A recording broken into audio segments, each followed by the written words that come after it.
제12장 식량 생산 창시와 문자 고안과의 밀접한 연관. 문자가 새로이 고안된 경우는 인류 역사를 통틀어 단 몇 차례에 불과하며 그 현장은 각각 그 지역에서 식량 생산이 가장 먼저 시작된 곳이었다.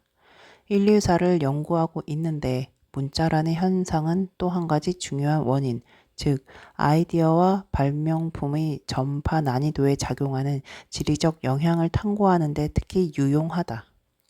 근대 제국 통치의 힘이 된 문자. 19세기의 저술가들은 역사를 흔히 야만에서 문명으로 진화되는 과정으로 해석했다. 그리고 이러한 변천의 핵심적 특징으로 농업, 야금술, 복잡한 기술, 중앙집권적 정치체제, 문자의 발달 등을 들었다. 이 중에서 문자는 전통적으로 가장 한정된 지역에서만 발달했다. 이슬람이 팽창하고 유럽의 식민지 개척이 시작되기 전에는 오스트레일리아, 적도이남 아프리카, 그리고 중앙아메리카의 한 지역을 제외한 신세계 전역에도 문자가 없었던 것이다. 문자를 사용하는 지역이 이렇게 한정되어 있었기 때문에 스스로 문명인이라고 자부하는 민족들은 언제나 자신들을 미개인 또는 야만인과 구별해주는 가장 뚜렷한 특징으로 문자를 꼽았다. 아는 것이 힘이다. 문자는 근대화된 사회에 힘을 가져다 주었다. 문자가 있으면 더 먼 곳, 더 오래된 시대에 대해 훨씬 더 정확하며 훨씬 더 자세하고 풍부한 지식을 전달할 수 있기 때문이었다. 물론 어떤 민족, 특히 잉카족은 문자가 없어도 제국을 다스릴 수 있었고 훈족과 싸운 로마 군대가 몸소 체험했듯이 문명인들이라고 반드시 미개인들을 이길 수 있는 것도 아니었다. 그러나 전형적인 결과는 유럽인들이 남북 아메리카, 시베리아, 오스트레일리아 등을 정복한 것이었다. 근대에 와서 문자는 무기, 세균, 중앙집권적 정치 조직 등과 나란히 행진하면서 정복을 도왔다. 군주나 상인들이 식민지 개척을 위한 선단을 조직할 때에도 문서로 명령을 시달했다. 이들 선단은 종전의 원정에서 작성된 해도와 항해 지시서에 의거해 항로를 잡았다. 원정에 대한 보고서들은 정복자들을 기다리고 있는 기름진 땅과 그것의 풍요로움을 묘사함으로써 새로운 원정의 동기가 되었고 그 이후의 탐험가들에게 어떤 상황을 예상해야 하는지 알려줌으로써 미리 준비를 갖추도록 도와주었다. 그렇게 해서 세운 제국을 통치하는 일도 문자의 도움으로 이루어졌다. 물론 이 같은 여러 가지 정보는 문자를 모르는 사회에서도 다른 방법으로 전달할 수는 있었지만 문자가 있음으로 해서 쉽고 자세하게 정확하게 더욱 솔깃하게 전달할 수 있었던 것이다.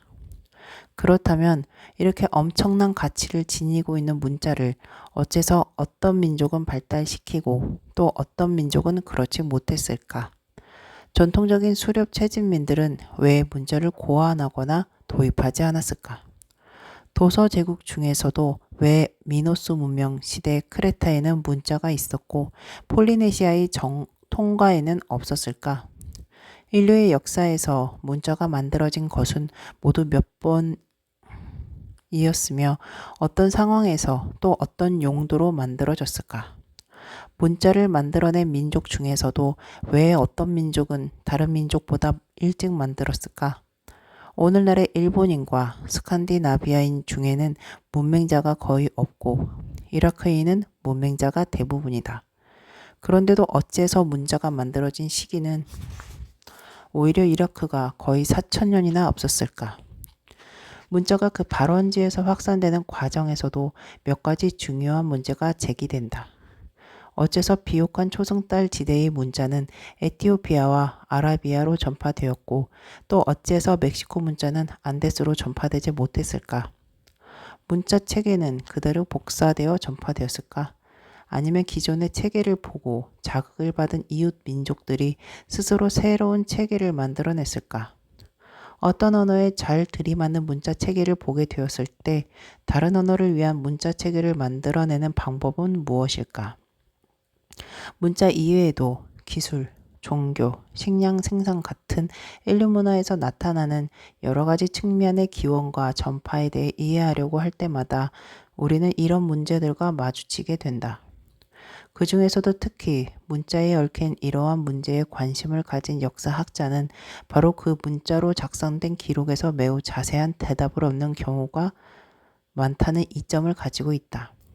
그러므로 이제부터 문자의 발달 과정을 더듬어 보기로 하자. 문자 자체가 중요한 것이기도 하지만 문자를 연구함으로써 문화사에 대한 전반적인 통찰력을 얻을 수 있기 때문이다. 문자 체계의 기본 방식. 문자 체계는 하나의 기호로 나타내는 화소의 크기에 따라 세 가지 기본적인 방식으로 구분된다. 그것은 각각 하나의 기본적인 소리, 한 음절 전체, 그리고 아예 낱말 전체를 나타내는 것이다. 이 중에서 오늘날 대부분의 사람들이 사용하고 있는 방식은 알파벳이므로 이는 기호 하나가 그 언어의 기본적인 소리 하나를 나타내는 것이 이상적이다. 그러나 실제로는 대부분의 알파벳이 20개에서 30개 정도의 글자만으로 이루어져 있으며 대부분의 언어는 알파벳에 있는 글자 수보다 많은 음소를 가지고 있다. 예를 들어 영어는 26개의 글자만으로 약 40개의 음소를 표시한다. 그러므로 영어를 포함하여 알파벳으로 적힌 언어에서는 한 글자에 몇 개의 음소를 할당하고 일부 음소는 영어에서 sh나 th 같은 두 글자의 조합을 사용하듯이 여러 글자의 조합으로 나타낼 수밖에 없다. 두 번째 방식은 이른바 어표라는 것을 이용하는데 이는 기호 하나가 낱말 하나를 나타낸다는 뜻이다. 중국 문자와 일본의 지배적인 문자 체계에서 그 수많은 기호들이 가진 기능이 바로 그것이다. 알파벳이 전파되기 전에는 어표를 많이 사용하는 문자 체계가 지금보다 더 많았다. 그 중에는 이집트의 상형 문자, 마야의 그림 문자, 수메르의 설형 문자 등이 포함되어 있다. 세 번째는 이 책을 읽는 대부분의 독자들에게 가장 낯선 방식일 텐데 이것은 각각의 음절에 대하여 하나의 기호를 사용하는 것이다. 그러나 실제로는 그와 같은 문자 체계의 대부분이 하나의 자음에서 하나의 모음이 따라붙는 음절만을 별개의 기호로 표기하고 다른 유형의 음절들을 표기할 때는 그 기호들을 이용하여 여러 가지 수법을 쓴다. 미케네 문명 시대의 그리스 선형 비문자에서 볼 수 있듯이 고대에는 음절 문자도 흔했다. 오늘날까지 남아있는 음절 문자도 없지는 않은데 그 중에서 가장 중요한 것은 일본인들이 전보, 은행의 결산 보고서, 시각장애인을 위한 문서 등에서 사용하고 있는 가나 음절 문자다. 나는 이 세 가지를 일컬어 문자 체계라 하지 않고 일부러 방식이라는 용어를 사용했다. 오직 한 가지 방식만을 사용하는 문자 체계는 전무하기 때문이다. 중국 문자도 순전히 어표만으로 이루어진 것은 아니고 영어의 문자 체계도 순전히 알파벳만으로 이루어지지는 않았다. 모든 알파벳식 문자 체계가 그렇듯이 영어에서도 숫자 따위의 어표, 즉 음성적 요소들로 이루어지지 않고 한 단어 전체를 나타내는 자의적인 기호들을 많이 사용한다. 소위 음절 문자라는 선형 비문자에도 많은 어표들이 포함되어 있었고 어표 문자라는 이집트의 상형 문자는 수많은 음절 기호와 함께 각각의 자음을 별도의 글자로 표시함으로 할 수 있어서 알파벳 체계가 거의 갖추어져 있었다. 역사상 가장 오래되고 독립적으로 고안된 수메르인의 설형 문자. 문자 체계를 완전히 새로 만들어내는 일은 다른 문자들을 빌려다가 고쳐 사용하는 것과는 비교도 할 수 없을 만큼 어려운 일이었을 것이다. 최초의 필경사들은 오늘날의 우리들이 당연한 것으로 받아들이고 있는 기본 원칙들부터 새로 정해야 했다. 예를 들면 어떤 연속적인 발음 하나가 있을 때 이를 낱말이나 음절이나 음소 등 여러 개의 화소로 분해하는 방법을 찾아내야 했다. 또한 우리가 평소 말을 할 때는 성량, 높낮이, 속도, 강세, 어구의 배치 등이 시시각각 달라지며 개인에 따라 특유의 발음이 있는데 그 속에서도 동일한 소리, 즉 화소를 식별할 수 있어야 했다. 문자 체계에서는 그와 같은 차이점들을 모두 무시하고 각각의 소리를 부호로 표시하는 방법을 고안해야 했다. 최초의 필경사들에게는 참고가 될 만한 최종적인 결과물이 없었는데도 그들은 그 모든 문제를 그럭저럭 모두 해결했다. 물론 이 작업은 매우 어려운 일이었으므로 순전히 자기들만의 능력으로 문자를 만들어낸 경우는 인류 역사상 몇 번밖에 없었다. 독립적으로 문자를 만들어낸 것이 확실한 민족은 BC 3000년보다 다소 앞섰던 메소포타미아의 수메르인과 BC 600년 이전의 멕시코 인디언들이다. BC 3000년경의 이집트 문자와 BC 1300년 이전의 중국 문자도 독립적으로 만들어졌을 가능성이 있다. 그 이후에 문자를 만들어낸 다른 민족들은 기존의 문자 체계를 빌리거나 고쳐 썼다. 아니면 적어도 거기서 자극을 받아 문자를 고안했던 것이 틀림없다. 독립적으로 만들어진 문자 중에서도 발달 과정을 가장 자세하게 살펴볼 수 있는 것은 역사상 가장 오래된 문자 체계인 수메르인의 세령 문자다. 이 문자가 정착되기 수천 년 전부터 비옥한 초승달 지대의 일부 농경 마을에서는 양의 수나 곡물의 분량을 기록하는 등 회계 목적으로 여러 가지 단순한 모양의 점토 심표를 이용했다. BC 3000년 직전의 몇 세기에 걸쳐 회계 기술, 배열 방식, 기호 등이 발달하면서 곧 최초의 문자 체계가 형성되었다. 그 같은 기술 혁신의 하나는 문자를 쓰기 편하도록 표면이 평평한 점토판을 사용하게 된 것이었다. 그리고 처음에는 뾰족한 도구로 점토판을 그냥 긁었는데 차츰 점토판에 깔끔한 표시를 눌러 찍을 수 있는 갈대 첨필로 바뀌었다. 배열 방식에서 발달한 것은 지금은 보편적으로 그 필요성을 인정받고 있는 몇 가지 관례를 점진적으로 채택하게 된 일이다. 즉, 문자를 한 줄로 가지런히 쓰도록 한 것, 행을 일정한 방향으로 읽도록 한 것, 그 행들을 거꾸로 읽지 않고 위에서 아래로 차례차례 읽어 내려가도록 한 것 등이다.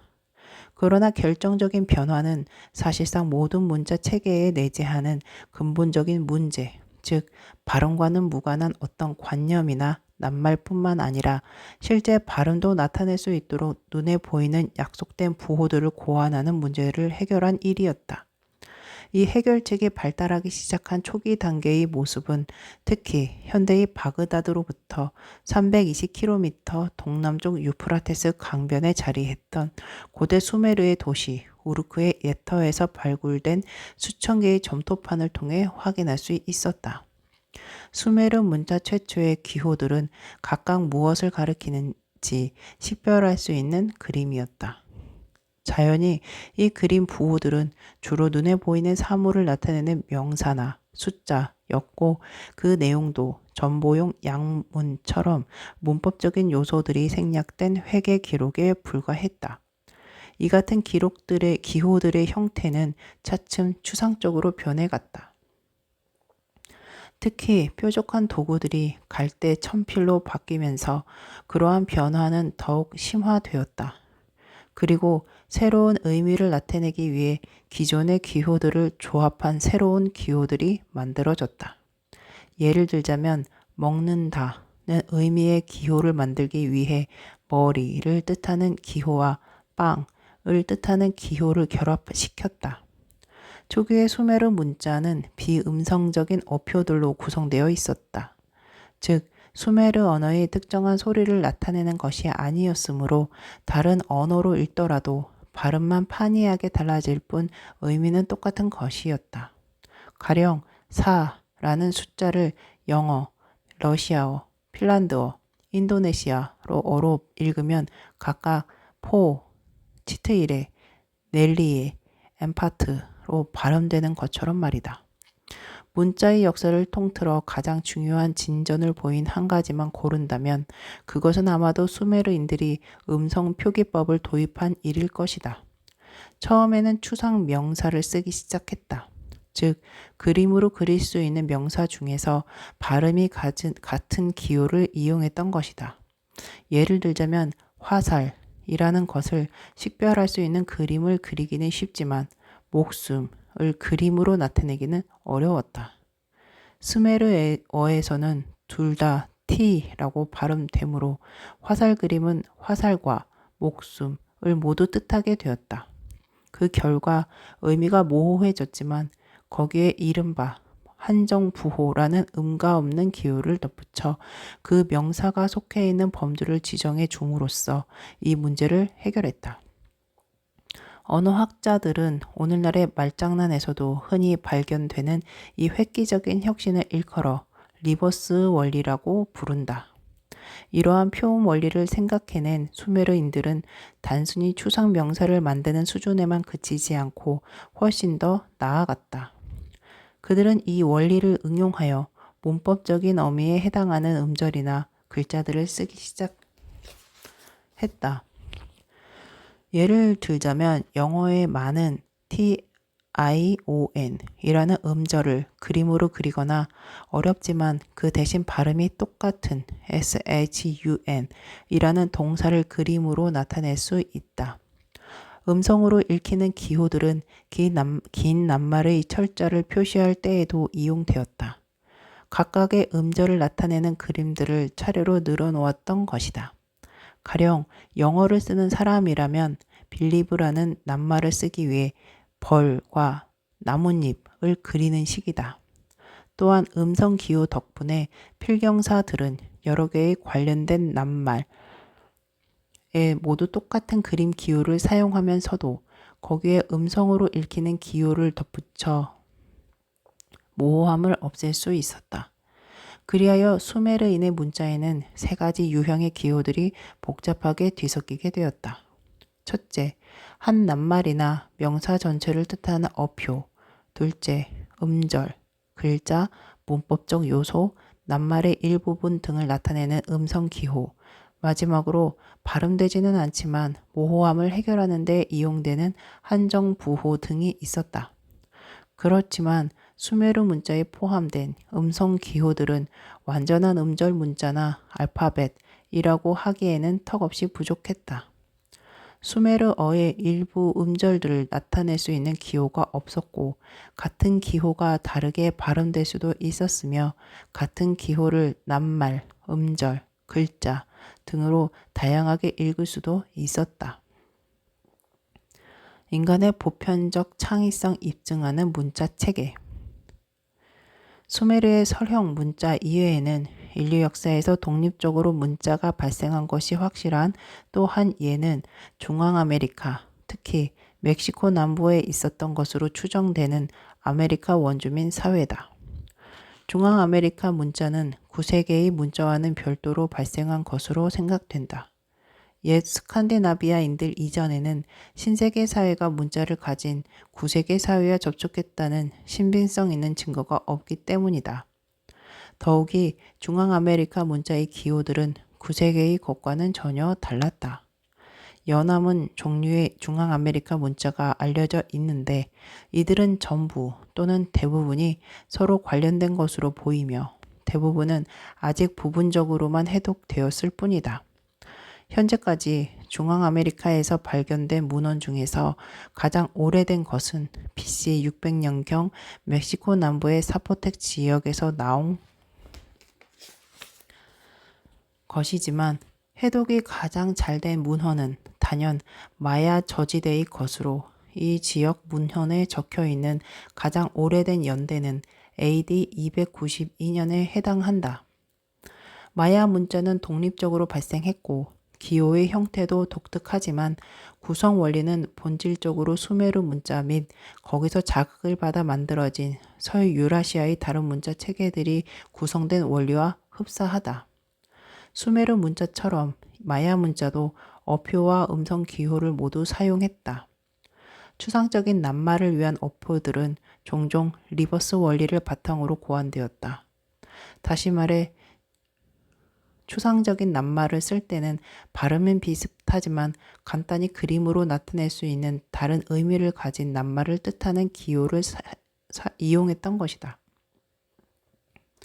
일본의 가나 및 미케네 문명 시대 그리스의 선문자 비의 음절 문자들처럼 마야의 음성 기호도 주로 자음 하나와 모음 하나로 이루어진 음절을 나타내는 기호들이었다. 그리고 초기 셈 알파벳의 글자들처럼 마야의 음절 기호도 그 음절로 시작하는 발음을 가진 사물의 그림에서 비롯된 것들이었다. 중앙아메리카 문자의 고대 서유라시아 문자 사이의 이 같은 유사점들은 결국 인간 창의성의 보편성을 입증하는 것이다. 수메르어와 중앙아메리카 언어 사이에는 특별한 관련성이 없지만 이를 문자로 옮길 때는 둘 다 비슷한 여러 가지 문제에 부딪혔다. 그리하여 수메르인들이 BC 3000년 이전에 창안한 해결책들이 BC 600년 이전에 세계의 절반을 돌아 중앙아메리카의 인디언들에 의해 다시 창안되었던 것이다. 청사진 복사와 아이디어 확산. 나중에 살펴볼 이집트, 중국, 이스터 섬 등지의 문자는 예외일 가능성도 있지만 그 밖의 곳에서 발명된 문자 체계는 만들어진 시대와 장소를 막론하고 모두 수메르 문자나 초기 중앙아메리카 문자로 변경시키거나 적어도 거기서 자극을 받아 만들어진 문자 체계에서 유래된 것으로 보인다. 독립적으로 발생한 문자가 그토록 드문 이유 중 하나는 앞서도 언급했듯이 문자를 새로 만들어내기가 매우 어렵기 때문이다. 또 한 가지 이유는 수메르 문자나 초기 중앙아메리카 문자와 그 파생 문자들 때문에 다른 지역에서 새로운 문자를 독립적으로 만들어낼 기회가 견제되었기 때문이다. 우리는 수메르 문자가 발달하는 데 적어도 수백 년에서 어쩌면 수천 년의 시간이 소요되었다는 것을 알고 있다.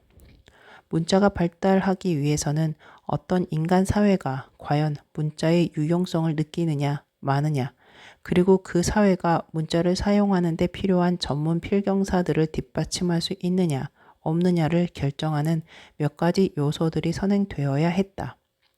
수메르인들과 옛 멕시코인들, 이외에도 고대 인도, 크레타, 에티오피아 등 수많은 인간 사회에서 그 같은 선행 조건들이 무르익었다. 그러나 수메르인들과 옛 멕시코인들이 문자를 만들어내자 이들 문자의 세부적인 내용이나 원리가 신속하게 다른 사회로 전파되었으므로 다른 사회에서는 수백 년 또는 수천 년에 걸쳐 독립적으로 문자를 실험해 볼 기회조차 없었다. 그리하여 또 다른 독립적인 실험이 이루어질 가능성은 견제되거나 좌절되었던 것이다. 문자의 전파는 두 가지 대조적인 방법 중 하나를 통해 이루어졌다. 이는 다른 기술이나 아이디어의 역사에서도 마찬가지였다. 가령 어떤 사람이 무엇인가를 발명하여 사용하기 시작했다고 가정해보자. 이때 그런 물건을 원하는 사람이 또 있다면 남이 벌써 그것을 만들어 잘 써먹고 있다는 것을 아는 상태에서 자기가 쓰기 위해 그 비슷한 물건을 고안하려면 어떻게 해야 할까? 발명품의 이 같은 전달 과정은 가지각색의 형태를 띈다. 우선 청사진 복사라는 방법이 있다. 세부적인 청사진을 구하여 그대로 복사하거나 변형시켜 사용하는 것이다. 또 다른 과정은 아이디어 확산이다. 이것은 기본적인 아이디어밖에 얻지 못해 세부적인 내용은 새로 발명해야 하는 것이다.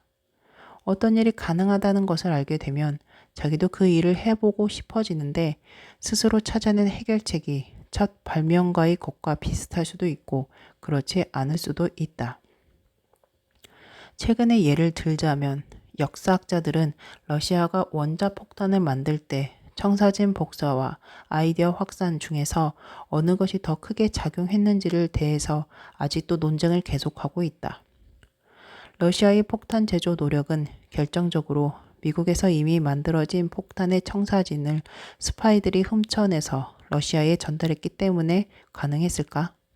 아니면 미국이 원자폭탄을 히로시마에 투하했을 때 스탈린은 비로소 그와 같은 폭탄의 유효성을 실감해 그로부터 러시아 과학자들이 미국 측의 폭탄에 대한 세부적인 정보가 거의 없는 상태에서 부랴부랴 독립적인 연구를 시작하여 원자폭탄의 원리를 재발명했던 것일까?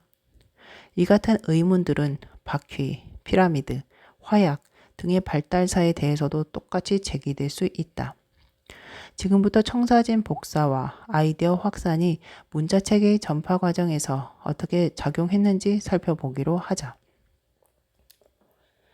정확성과 간소함이라는 잠재적 이점 가진 문자체계 알파벳. 오늘날 전문적인 언어학자들이 문자가 없는 언어를 위해 문자체계를 고안할 때는 청사진 복사의 방법을 사용한다. 이렇게 맞춤식으로 만드는 문자체계는 덜어 음절 문자로 고안되기도 하지만 대개는 기존의 각종 알파벳을 부분적으로 변경하여 만들어진다. 예를 들자면 현재 뉴기니 및 아메리카 원주민들이 쓰는 수백 가지 언어를 표기하기 위해 선교회의 많은 언어학자들이 로마 알파벳을 부분적으로 수정하는 작업을 하고 있다. 1928년에 터키가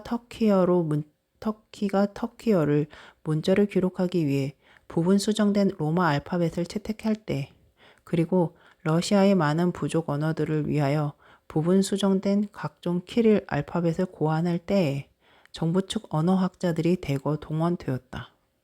또한 이 같은 사례가 많지는 않지만 먼 옛날에도 청사진 복사를 통하여 개인적으로 문자 체계를 고안한 사람들이 있었다.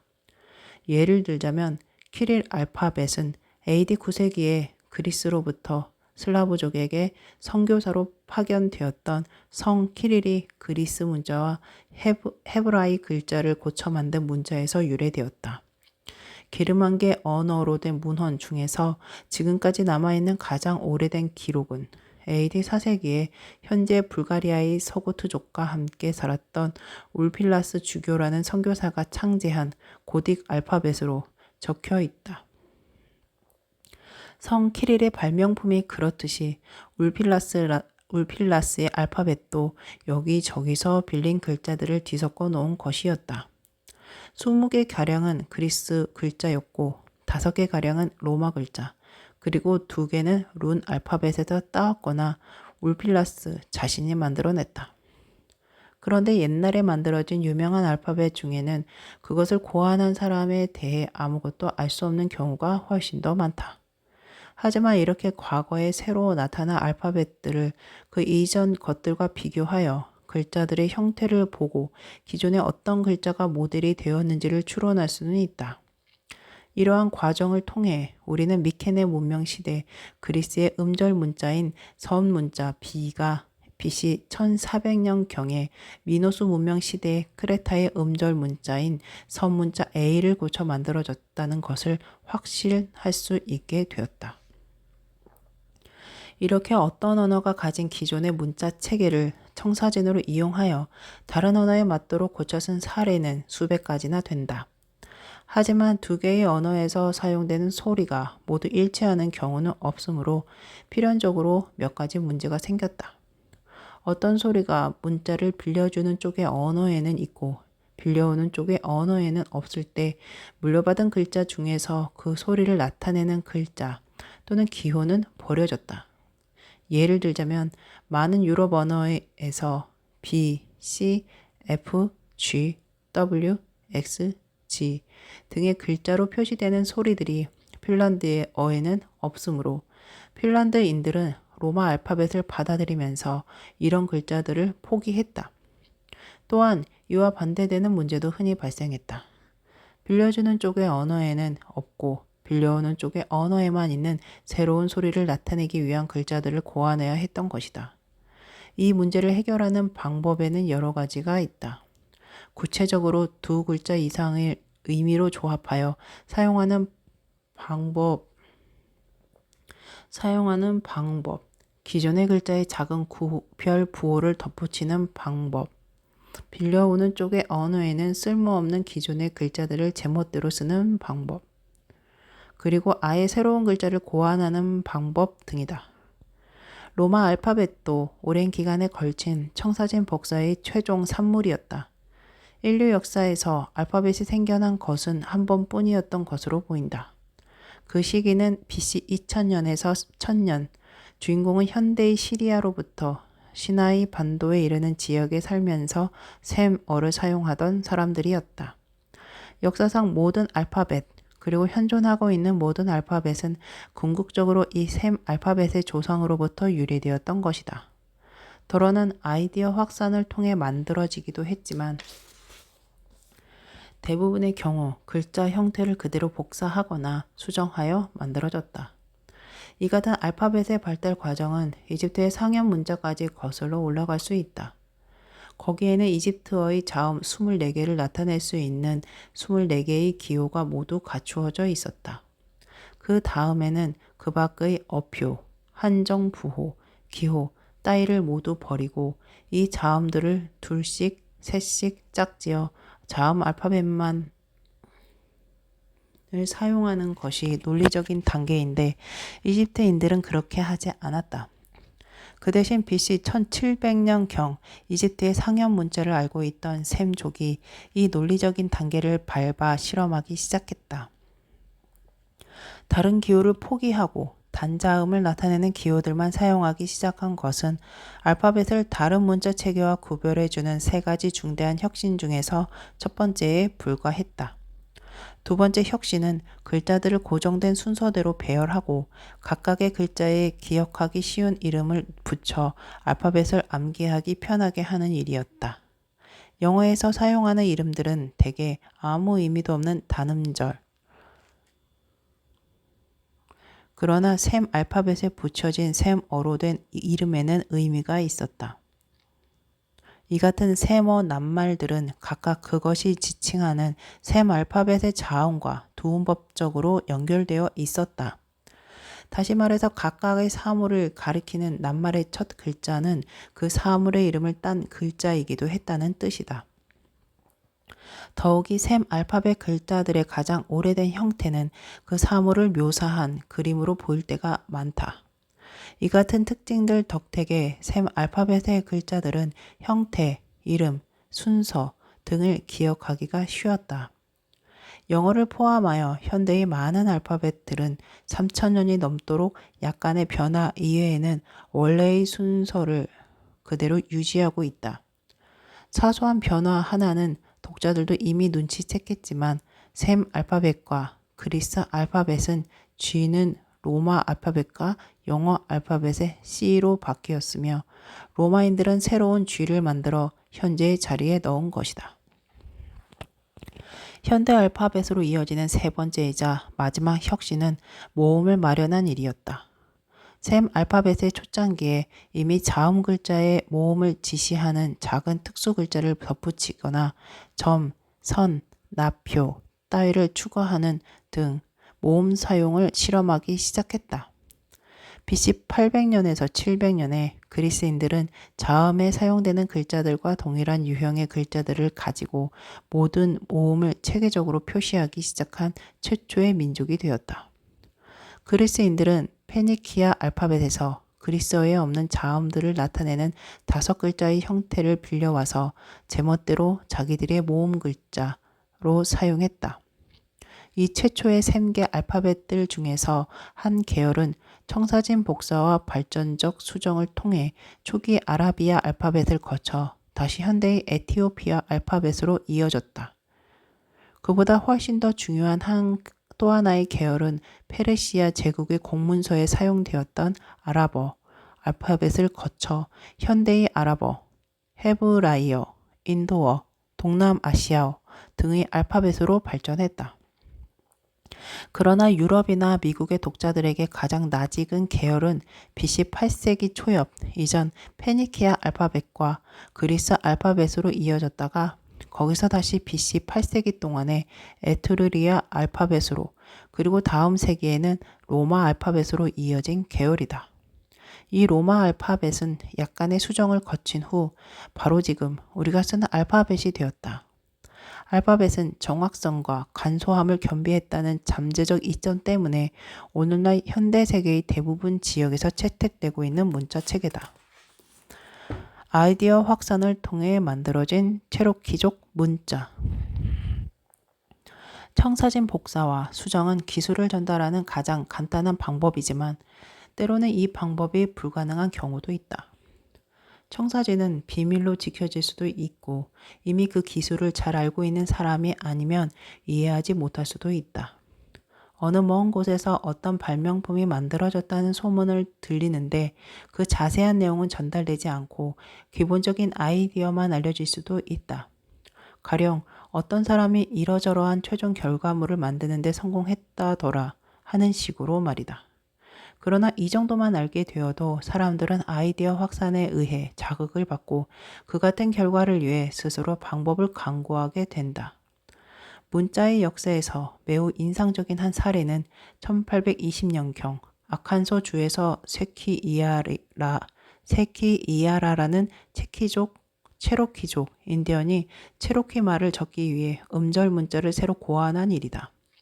쇠키이아는 백인들이 종이에 어떤 부호들을 쓰는 것을 보았고 그들이 이 부호들을 이용하여 기록을 남기고 긴 말도 다시 반복할 수 있게 됨으로써 유리한 점이 많다는 사실을 알게 되었다. 그러나 그 부호들의 구체적인 쓰임새까지는 알 길이 없었다. 쇠키이아는 문맹자였으며 영어를 읽기는커녕 말하지도 못했기 때문이다. 대장장이였던 그는 우선 손님들의 외상값을 잊지 않도록 도와주는 회계체계부터 만들어내기 시작했다. 먼저 손님들의 모습을 하나하나 그림으로 그려놓고 여러 가지 크기의 원이나 선을 그려서 외상값의 양을 나타냈다. 1810년경에 쇠커이아는 거기서 더 나아가 체로키 말의 표기 체계를 고안하기로 마음먹었다. 그는 다시 그림을 그리기 시작했지만 너무 복잡하고 예술적인 재능이 필요한 일이어서 곧 포기하고 말았다. 그러나 그 다음에는 각각의 낱말에 대해 별개의 기호들을 만들기 시작했지만 수천 개의 기호를 만든 후에도 여전히 더 많은 기호가 필요했으므로 이번에도 불만스러울 수밖에 없었다.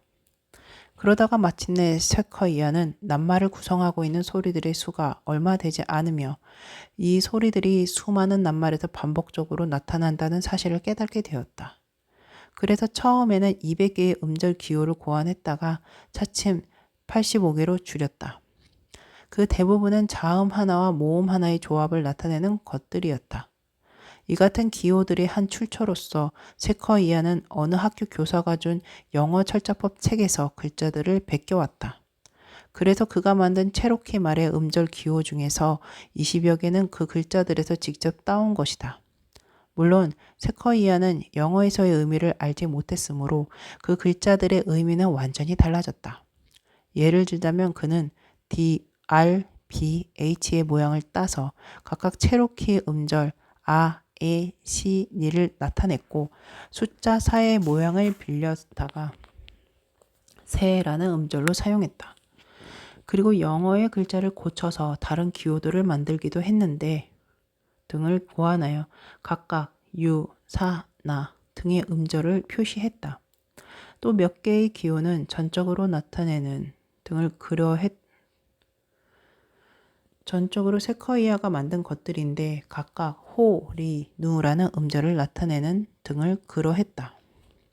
쇠커이아의 음절 문자는 체로키 말의 소리를 잘 들어맞고 배우기도 쉬워서 전문적인 언어학자들도 두루 감탄할 정도였다. 그로부터 얼마 안 되어 체로키족은 거의 100%에 가까운 사람들이 이 음절 문자를 익혔고 인쇄기를 구입하여 쇠커이아의 기호들을 활자로 만들어 책과 신문을 찍어내기 시작했다.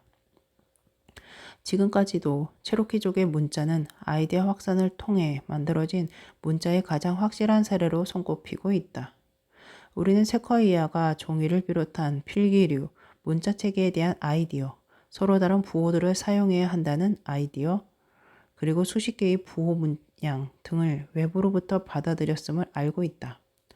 그러나 그는 영어를 읽지도 쓰지도 못했으므로 자기 주변에서 볼 수 있는 기존 문서로부터 세부적인 내용은 고사하고 각종 원리조차 얻을 수 없었다. 주변에 각종 알파벳이 널려 있는데도 이해할 수 없었던 그는 알파벳 대신 음절 문자를 독립적으로 재발명했던 것이다.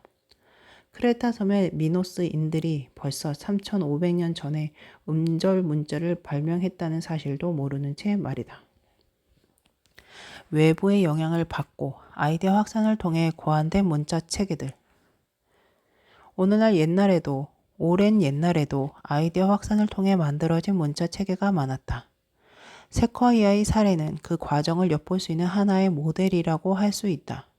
가령 1446년에 한국의 세종대왕이 한국어를 위해 고안한 한글 자모는 중국 글자의 네모꼴 모양과 티베트 승려들의 문자 또는 몽골 문자의 알파벳 원리에서 자극을 받아 만들어진 것이 분명하다.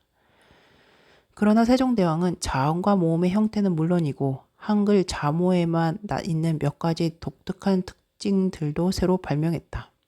예를 들면 몇 개의 자음과 모음을 네모칸 속에 묶어 음절을 만들고 소리가 서로 관련되어 있는 자음이나 모음을 나타내는 글자는 그 형태도 서로 관련되도록 만들었다. 또한 자음 글자들의 형태는 각각 그 자음을 발음할 때 나타나는 혀나 입술 모양을 본떴던 것이다. AD 4세기 경부터 켈트족이 살던 영국 일부 지역과 아일랜드에서 사용되었던 오검 알파벳도 한글처럼 알파벳 원리를 받아들였지만 역시 독특한 글자 형태를 고안했다. 그것은 5손가락을 사용하는 수신호 체계를 바탕으로 만든 듯하다. 한글과 오검 알파벳은 고립 상태에서 독립적으로 발명되지 않고 아이디어 확산을 통해 만들어진 것이 확실하다. 왜냐하면 두 사회 모두 문자를 소유한 사회와 밀접하게 접촉하고 있었으며 외부의 어떤 문자에서 자극을 받았는지도 명확하기 때문이다. 그와 대조적으로 수메르의 서령 문자와 최초의 중앙 아메리카 문자는 독립적으로 발명된 것이 확실하다. 이들 문자가 처음 나타나던 시기에는 동서 어느 방구에도 자극을 줄 만한 다른 문자가 존재하지 않았기 때문이다. 그러나 이스터섬, 중국, 이집트 등지의 문자 기원에 대해서는 아직 논쟁의 여지가 있다. 태평양의 이스터섬에 살던 폴리네시아인들은 독특한 문자를 가지고 있었다. 가장 오래된 견본도 겨우 1851년의 것으로 유럽인들이 이스터섬에 도착한 1722년으로부터 한참 지난 후에 만들어졌다. 그 이전의 견본은 남아있지 않지만 이스터섬에서는 유럽인들이 도착하기 전에 독립적으로 문자가 생겼을지도 모른다. 그러나 있는 그대로의 사실을 판단한다면 이스터섬 사람들은 1770년에 스페인의 탐험대가 건네준 영토 합병 선언문을 보고 자극을 받아서 문자를 고안했을 것으로 추측할 수밖에 없다. 중국 문자의 경우 입증된 최초의 연대는 BC 1300년경이지만 그보다 앞선 형태가 존재했을 가능성도 있다. 이 문자 역시 그 지역의 독특한 기호들과 몇 가지 독특한 원리를 가지고 있으며 대부분의 학자들은 독립적으로 발달했을 것으로 추측하고 있다. 문자는 옛 중국의 도시 중심지들로부터 서쪽 6,400km가량 떨어진 수메르에서 BC 3000년 이전에 발달하여 BC 2200년까지는 중국에서 서쪽으로 4200km 가까이 떨어진 인더스강 유역에도 나타났지만 인더스강 유역에서 중국 사이의 지역에서는 초기 문자 체계가 전혀 알려진 바 없다. 그러므로 최초의 중국 필경사들이 다른 문자 체계의 존재를 알고 거기서 자극을 받았다는 증거는 없다. 고대 문자 체계 중에서 가장 유명한 이집트의 상형 문자도 대체로 독립적인 발명의 소산으로 추측되고 있지만 중국 문자의 경우에 비하면 아이디어 확산에 의한 것이었다고 판단할 가능성이 상대적으로 높은 편이다. 상형 문자는 BC 3000년경 거의 완성된 형태로 갑작스럽게 나타났다. 이집트는 수메르에서 겨우 1280km 남짓 서쪽에 있고 둘 사이에 교역을 통한 접촉도 있었다.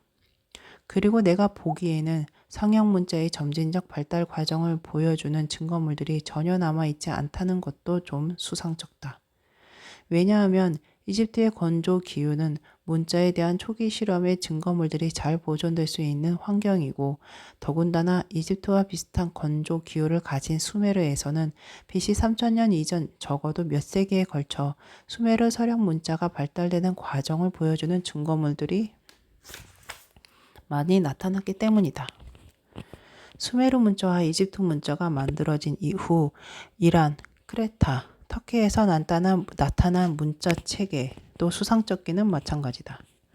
이들 문자는 각 이집트나 수메르로부터 빌려온 것이 아닌 특이한 기호들을 사용하고 있지만 각 지역의 사람들은 당시 이웃 지역의 교역 상대자들이 쓰고 있던 문자를 모르고 있었을 리가 없기 때문이다. 인류는 수백만 년 동안이나 문자를 모르고 살았다. 불과 몇 세기의 간격을 두고 지중해 및 근동 지역의 이들 사회가 모두 독립적으로 문자를 만들어낼 생각을 한꺼번에 하게 되었다면 그것은 정말 기막힌 우연이라고 할 수밖에 없다. 그러므로 이들 문자의 발명은 세쿼이아의 음절 문자처럼 아이디어 확산에 의한 것이었다는 판단이 가능하다. 다시 말해서 이집트인들을 비롯한 여러 민족은 수메르인들로부터 문자에 대한 아이디어와 함께 어쩌면 몇 가지 원리까지 배웠고 그 밖에 몇 가지 원리와 글자들의 형태는 그 후에 스스로 고안했을 것이다. 초기 문자 체계들의 한계. 이제 이 장의 도입부에서 제기되었던 중심적인 질문으로 돌아가 보자. 어제서 일부 사회에는 문자를 만들어지거나 전파되었는데 그 밖에 많은 사회에서는 그러지 못했을까? 우리의 논의에서 편리한 출발점이 될 만한 것들은 초기 문자 체계들이 가지고 있던 기능, 쓰임새, 사용자 등의 한계다. 초기의 문자들을 불완전하거나 모호하거나 복잡하거나 아니면 그 모두를 가지고 있던 형태였다.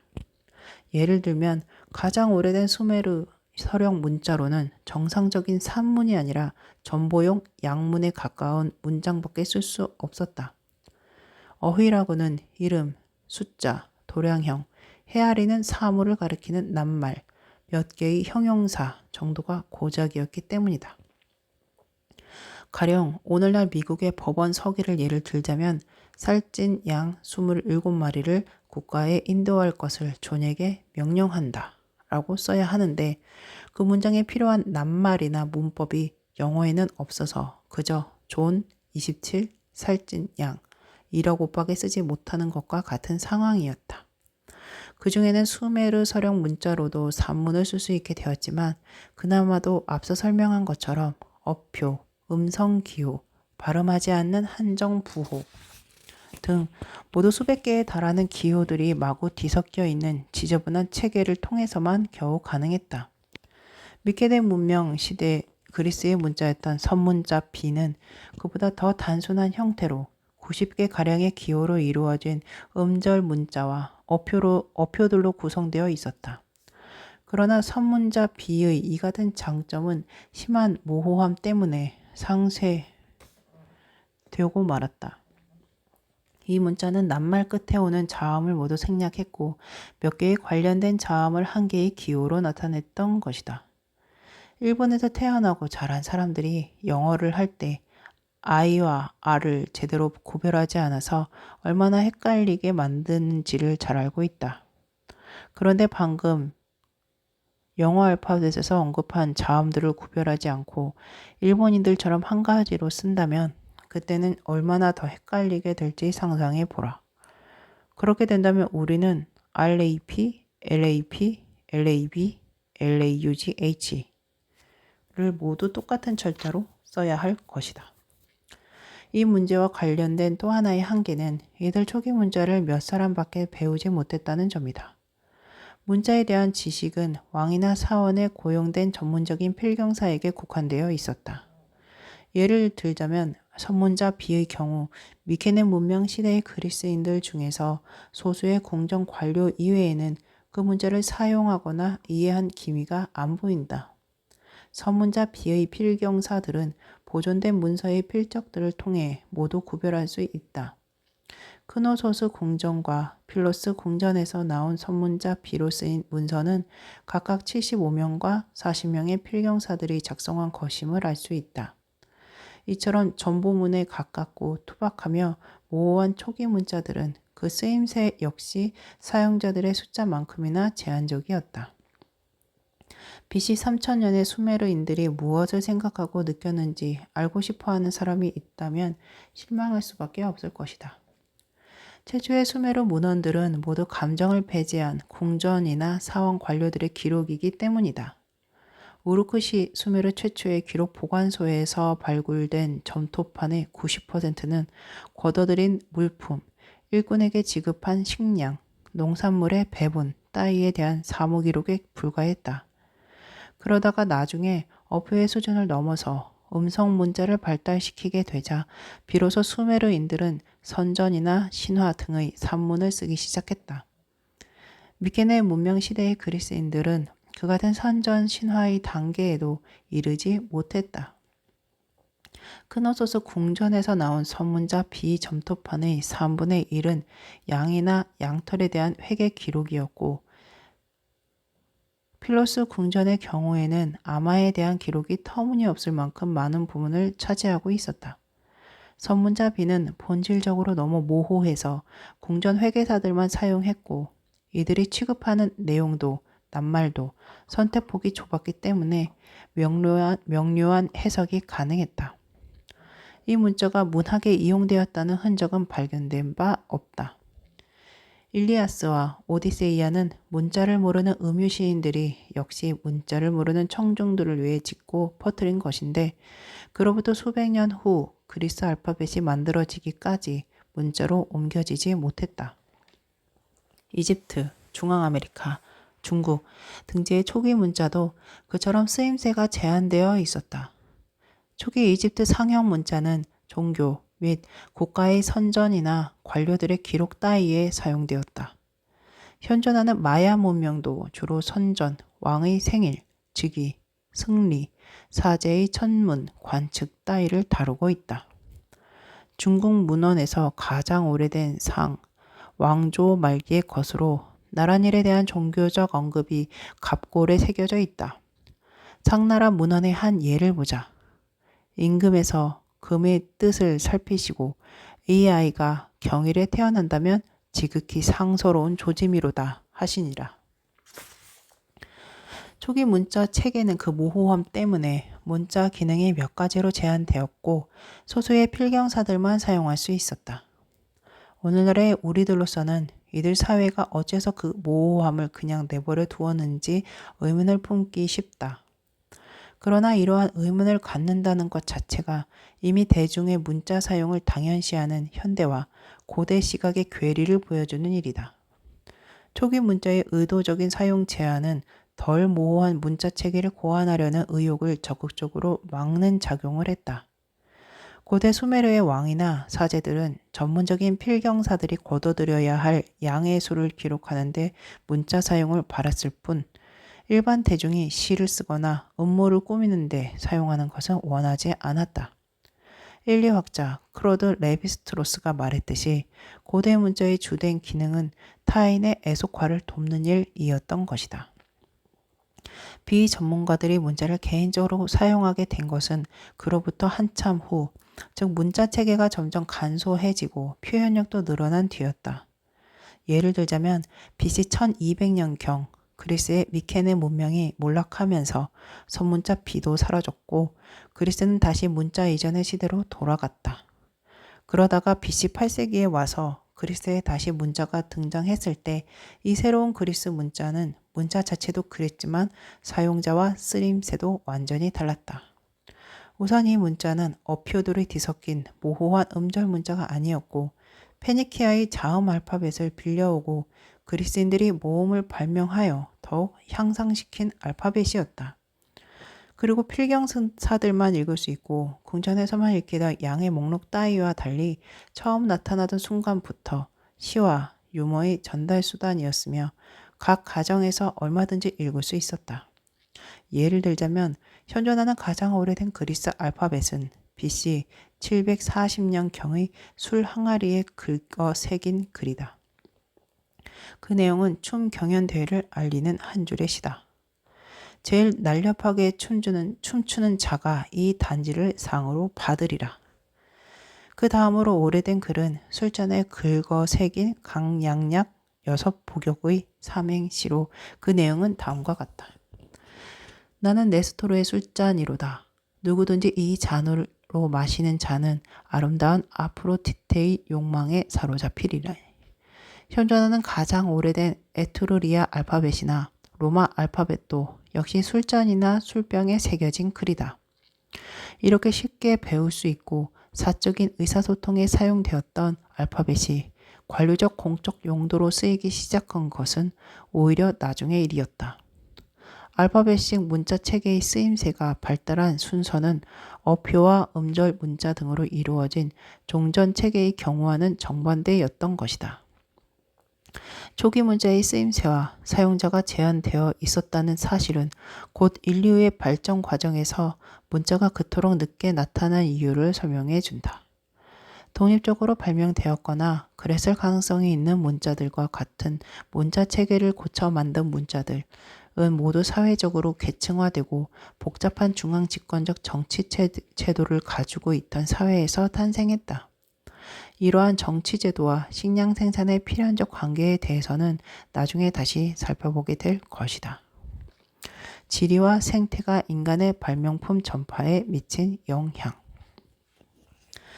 아무튼 초기의 문자는 그러한 정치 제도의 필요를 충족시키기 위한 것이었으며 그 문자의 사용자들은 식량을 생산하는 평민들에 의해 비축된 잉여 식량을 먹고 살던 전업 관료들이었다.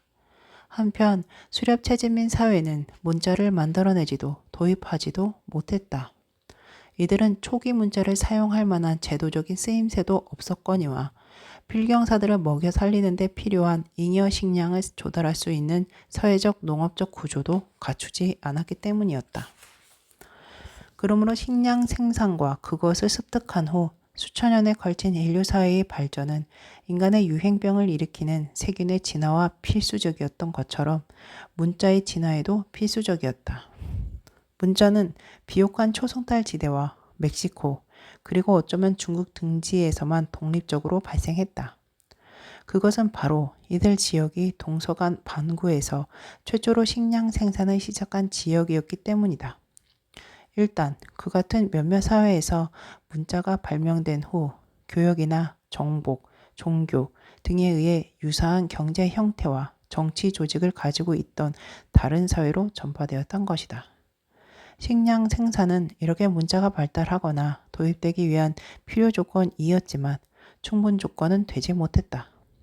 이 장의 도입부에서 나는 복잡한 정치 조직을 가진 식량 생산 사회 면에서도 근대 이전에는 문자를 만들어내거나 도입하지 못한 사례를 몇 가지 언급했다.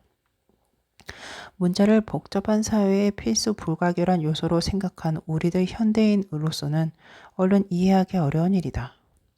1520년 당시 전 세계에서 가장 큰 제국의 하나였던 남아메리카의 잉카 제국도 예외는 아니었다. 또한 통가의 해상 원시 제국, 18세기 후반에 나타난 하와이 국가, 이슬람 세력이 들어오기 전에 적도 이남 아프리카와 사하라 이남 아프리카에 수두룩하던 국가 또는 추장 사회, 그리고 미시시피강 유역과 여러 지류에 분포되어 있던 사회들도 마찬가지였다. 그렇다면 이 모든 사회가 문자를 발달시킨 사회와 똑같은 선행 조건들을 구비하고 있으면서도 문자를 갖지 못한 것은 무엇 때문이었을까? 여기서 우리는 문자를 갖게 된 사회 중에서 대다수는 독립적으로 문자를 발명하지 못하고 이웃으로부터 빌려오거나 이웃의 자극을 받아 문자를 만들게 되었다는 사실을 상기할 필요가 있다. 바로 앞서 언급한 문자 없는 사회들은 수메르, 멕시코, 중국에 비하여 식량 생산이 늦어진 사회였다. 충분한 시간만 주어졌다면 문자가 없던 이들 사회도 결국에는 스스로 문자를 만들어냈을 것이다. 그리고 이들 사회가 수메르, 멕시코, 중국 등 중심지에 더 가까이 있었다면 인도와 마야를 비롯하여 문자를 갖게 된 대부분의 사회가 그랬던 것처럼 문자나 문자에 대한 아이디어를 받아들일 수 있었을 것이다. 그러나 이들 사회는 문자가 처음 생겨난 중심지로부터 너무 멀리 떨어져 있었으므로 근대 이후에 이전에는 문자를 갖지 못했다. 고립성의 중요성은 하와이와 통가의 경우에 가장 뚜렷하게 나타난다. 이 두 지역은 문자를 가진 가장 가까운 사회에서 적어도 6,400km 이상 떨어져 있었다. 그러나 그 밖의 사회들에서 확인할 수 있는 한 가지 중요한 점은 인류에게서 직선 거리는 결코 고립성을 측정하는 적절한 척도가 아니라는 사실이다. 안데스, 서아프리카의 여러 왕국, 미시시피강 어귀 등은 각각 멕시코, 북아프리카, 멕시코의 문자를 가진 사회로부터 약 1900km, 2400km, 1100km 남짓 떨어져 있었다. 사실 이 정도의 거리는 알파벳이 발명된 후 2000년 이내에 그 발원지였던 지중해 동부 연안으로부터 아일랜드, 에티오피아, 동남아시아 등지에까지 도달하면서 가로지른 거리에 비하면 상당히 가까운 편이었다. 그러나 인간은 새처럼 날아갈 수 없으므로 생태적 장애물이나 물 따위로 가로막히면 전진이 늦어질 수밖에 없다. 문자를 가진 북아프리카 국가들과 문자를 못 가진 서아프리카 국가들은 농업을 하거나 도시를 세우기에 부적합한 사하라 사막으로 분리되어 있었다. 마찬가지로 멕시코 북부의 사막들도 멕시코 남부의 도시 중심지들과 미시시피강 유역의 추장 사회들 사이를 갈라놓고 있었다. 그리고 멕시코 남부와 안데스 사이를 왕래하려면 바다를 건너거나 아니면 육상으로 수많은 접촉을 거듭하면서 비좁고 숲이 우거지고 끝내 도시화되지 못한 다리에 지역을 통과할 수밖에 없었다.